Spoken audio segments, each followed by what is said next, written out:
Good morning, everyone. I'm excited to be here and to share with you the work of the last 4 years that I've been doing here in Silicon Valley to create the next paradigm of transportation, or what we believe can dramatically change the way we access stuff, the way we share stuff. I am a lawyer. 4 years ago, I won a Fulbright scholarship to come to Washington, D.C. and study political systems and the future of government. My drive is basically, since I was born, I thought I was meant to bring massive positive change to the world. And, you know, I engaged in politics coming from Dominican Republic, where, you know, very resourceful country, but very badly managed and administered. So I thought, you know, if through politics I could bring this change, I could impact my country and the world, I thought that was a very good way to do that. But I went to Washington, D.C., the political capital of the world, and, you know, I had this very expensive scholarship, and I hit a wall.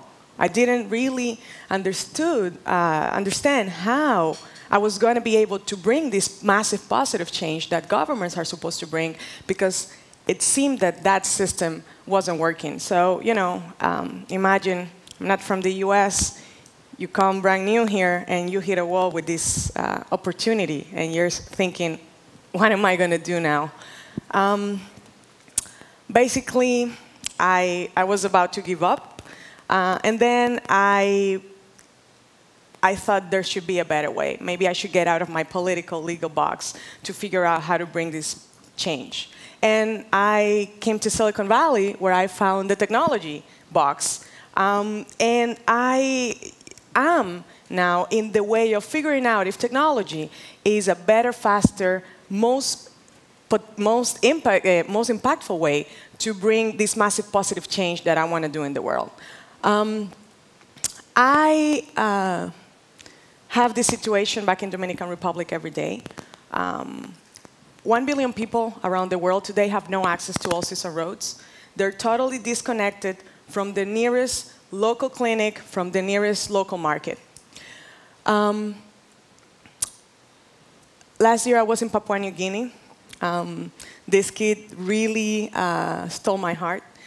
But I'm going to tell you what happened to this kid 6 months out of 12 months. Every time he gets sick, he needs to walk 60 kilometers to get medicine. And, you know, probably he will get stuck in mud for part of the day while he's trying to get this medicine. Probably someone will try to help him in the car that he's being transported. And there are guys all over Papua New Guinea, and their only job is to try to get trucks out of the road that get in the mud. So, you know, I thought that's not the way. There should be a better way. But many people, when I started thinking about this problem, told me, well, you know, that's a rural problem. There's a problem in the developing world. Go back to Dominican Republic and do something about it. But so you don't think this problem doesn't affect you, remember that we have 4 billion people today living in congested cities and megacities. So for some part of the day, we're sitting in traffic, we're having a huge ecological footprint, and, you know, it's wasted hours of productivity and wasted fuel. So the big question is that scalable at all? So if you think that lack of road infrastructure and a lot of road infrastructure is not the same problem, but in a different light, I think it is the same problem. Imagine if every emerging city, every new city that we will be creating, turns into, from a Port-au-Prince in Haiti to a New York City in the US, you're going to have the same congestion problem. You're going to have cities that are unlivable and where we live, you know, in traffic most of the time. So the question is, can we leapfrog road infrastructure? Have we rethought the way we are building roads, the way we are moving from one place to another, and the way we are sharing and having access to stuff? That was the basic question I had together with a group 4 years ago. And we think we can, using a network that, like the internet, works 24/7, is decentralized, is bottom-up, is peer-to-peer, and that can move things in the same way that the internet moves bits of information today. It's a new paradigm of transportation. It comprises small flying vehicles, stations on the ground, and a smart software that are seamlessly integrated and that constitute an ultra-flexible and decentralized logistics and distribution network. And we call this matternet. Let me tell you in more detail how it works. Basically, for you, the only thing you need to do is, the same experience that you have with a cell phone. You open an app, tap, tap, and you've created a route connecting your nearest pharmacy with you. And you tap again, and basically, a drone takes off, fly autonomously to you, and delivers your medicine. But for us, it's building what goes behind it. So, you have a very reliable system that happens to be autonomous as well. If I was presenting this 2 weeks ago, I would talk about this conceptual design of what these smart drones are. But because I'm talking today, I can tell you that this is how these vehicles look, and they exist today. So this is a smart drone. It can carry up to 1 kilogram, 2.2 pounds, over 20 kilometers, about 12 miles. They are completely autonomous. They use GPS and sensors to know where they are and to know where they're going. And they fly at 400 feet. So they're not conflicting with any other air traffic control. They fly to and from landing stations or ground stations. These landing stations provide a demarcated space where these drones will take off and land with precision. So, they won't land over your pool or over a dog or over a person. They will just land there. In the future, these landing stations can become automated ground stations where the vehicles can exchange batteries. So if they need to go further than 20 kilometers, they can do that and go on. The last part of the system is the brain, the matternet cloud infrastructure. And basically, it's the brain of the system. Every time you make a request between one point and the other, what this software does is create the best, most safe route between those 2 points. It's like, imagine a virtual road that only the drones can see. So we're not going to fly over schools. We're not going to fly over a park. We're not going to fly over a sensitive area or over restricted airspace. So, for example, here you see that from the other side of the bay to this side of the bay, you give the app a command, and basically the app sends that information to the cloud, and the cloud understands what's the fastest route. That takes into account safety as well. Some of the breakthroughs that helped us design this whole system, that is not only about drones, but is about drones and software, were not evident 4 years ago, and as we worked on that technology, they became more and more strong, and today are things that we've validated. So, number one, when we were checking drones, we were not seeing, cool toys that you put a camera on and you take aerial maps or aerial data, or you do surveillance with them. We saw a vehicle. And the goal of a vehicle, the ultimate goal of a vehicle, is to do transportation, either of persons or of goods. And as a vehicle, we think drones can become the biggest invention after the internal combustion engine. For the first time in history, we have a vehicle that is 90% software and only 10% hardware. These drones are very small. They are less than 1 square meter. At the same time, the energy cost. So when you have a vehicle that is very small, say 4 kilograms, and that can carry almost its own weight, today half of that weight, 2 kilograms, you have very little mass moving. Compare that to the most lightweight vehicle that you have today. You need to have the vehicle and the person driving the vehicle just to move probably 1 or 2 pounds. So when you only have 6 kilograms and you need to fly from one point to the other, the cost of energy, the energy that you consume, is very little. Today, that energy is about 4 cents of dollar. There's no way you can only spend 4 cents of dollar of energy to move your car from one point to the other that are 20 kilometers away. The cost of moving something with a system like matternet over 20 kilometers overall is about 24 cents of dollar. We think this will totally disrupt the way we move stuff around, especially The logistics industry. The logistics industry is an $800 billion industry. Only the last mile part is a $400 billion. And more than 50% of the goods we move today are less than 1 kilogram. 86% of everything we move today, if we don't aggregate it, is less than 2 kilograms. Imagine that we can disrupt the whole way you have access to things in the last and first mile. Of course, there are some challenges. Regulatory, talk to me, I'm a lawyer. I know all the problems that are coming, the problems that are not coming, but we want them to be a problem, and all of that. There's public perception problems. And of course, all these problems are tied to the basic fact that this is autonomous technology.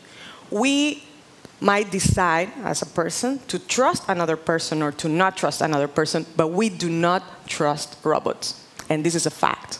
How can we take this technology to the point of reliability where we know that 100% of the times it will go from point A to point B without making a mistake or causing harm? So how do you solve these problems? Number one, building better quality technology. So these are not toys anymore. Welcome to the era of autonomous transportation, and they happen to start with drones. It's not going to be flying cars necessarily. It's not going to be your flying Tesla. It's going to be a flying drone, and it's going to be very small.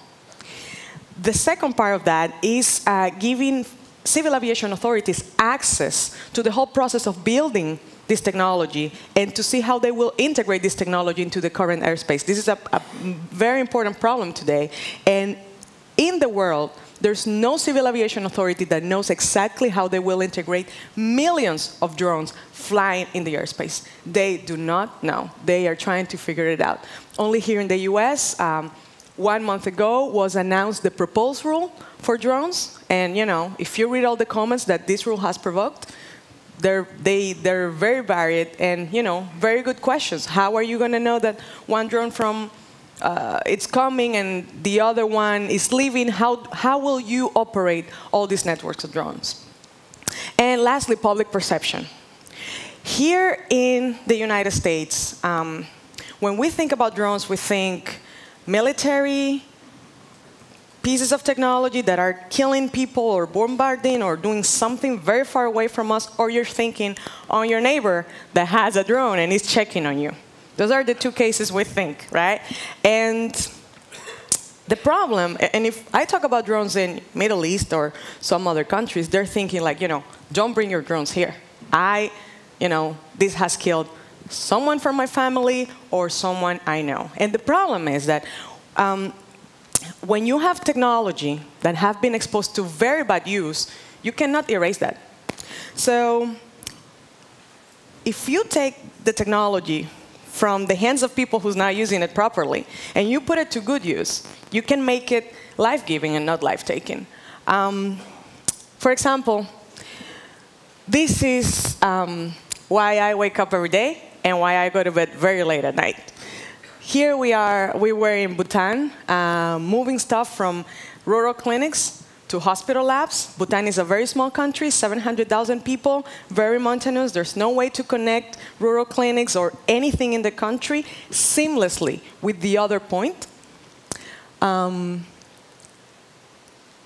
This is just a short clip of one of our drones flying from the National General Hospital to the Buddha, the biggest Buddha in the world. We thought, we needed a lot of good vibes to make this project happen.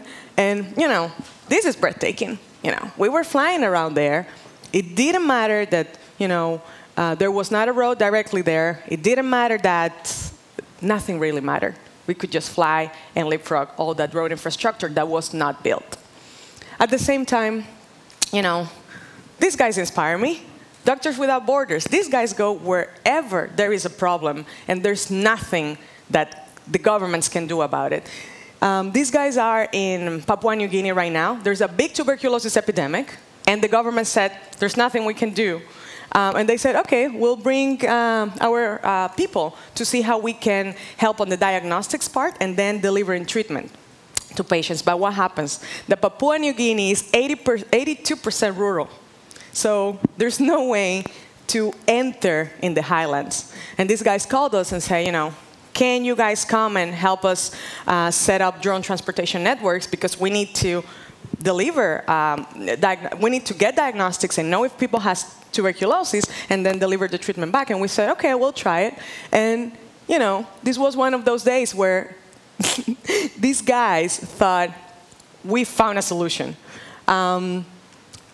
Basically, a drone comes from one of the clinics, bringing 12 diagnostics, comes to the hospital. The nurse can come, retrieve the package, retrieve the sputum cup, and analyze it in real time. And what took us 4 hours to go from one clinic to the other to really experience what is this about, it took the drone 55 minutes.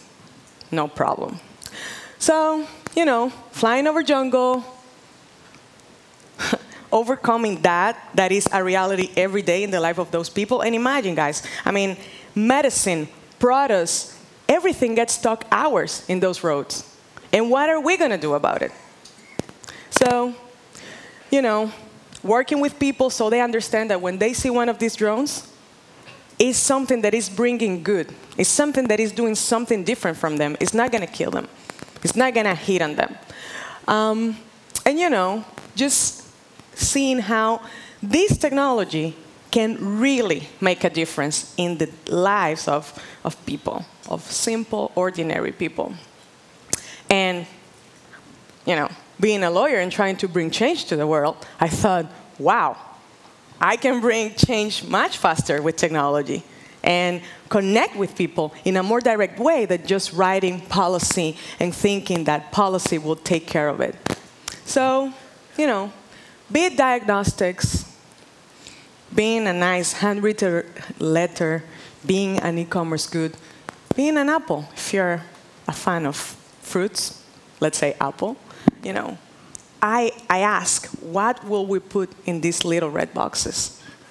What will we put that will make a difference? What will we put to leapfrog roads, not only in the developing parts of the world, but all over the world? How can we create together this next paradigm of transportation? Thank you.